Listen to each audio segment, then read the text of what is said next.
आपके घरों के निकट डिस्ट्रीब्यूशन ट्रांसफार्मर हो या पावर सब स्टेशन में पावर ट्रांसफार्मर हो, भारत में ट्रांसफार्मर के जलने का रेट की यदि बात करें तो डिस्ट्रीब्यूशन ट्रांसफार्मर का फेलियर रेट 12% से अबव है और पावर ट्रांसफार्मर का फेलियर रेट 5% से अबव है। ट्रांसफार्मर के इंडियन स्टैंडर्ड में इतने स्ट्रिंजेंट डिजाइन पैरामीटर्स हैं कि ये ओवरनाइट फेल नहीं करता है। फेल करने के पहले यह अपना कई तरह का इंडिकेशन देता है जिसको हम इग्नोर कर देते हैं। इसके फेलियर के कुछ कारणों पर चर्चा करें यदि तो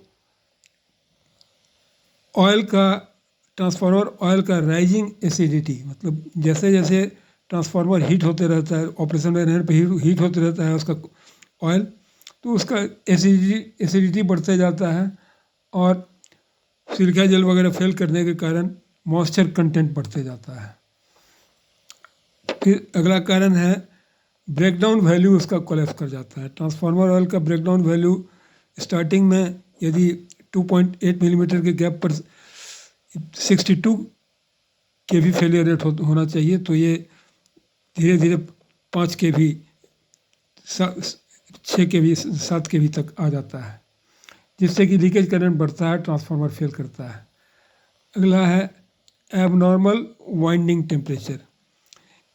इंडियन स्टैंडर्ड के अनुसार ट्रांसफार्मर का ऑयल टेम्परेचर एम्बियंट से 40 डिग्री से अधिक नहीं और वाइंडिंग टेम्परेचर 45 डिग्री से अधिक नहीं होना चाहिए। यानी कि एम्बियंट टेम्परेचर यदि 10 डिग्री है तो ऑयल टेम्परेचर मैक्सिमम 50 डिग्री हो सकता है और वाइंडिंग टेम्परेचर मैक्सिमम 55 डिग्री हो सकता है। हम ये देखकर भी इग्नोर करते रहते हैं कि वाइंडिंग टेम्परेचर एबनॉर्मली हाई हो रहा है।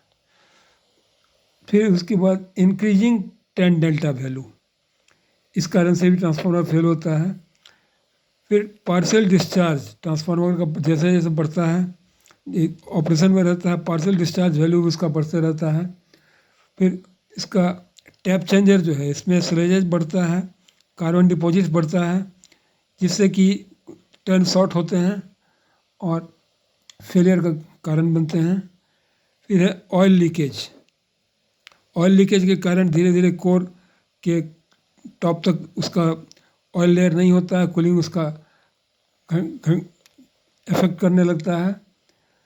और लाइटनिंग अरेस्टर, हम कभी ध्यान नहीं देते कि लाइटनिंग अरेस्टर ठीक है या शॉर्ट कर गया है। इस वीडियो में इतना ही। Please like, comment, share and subscribe.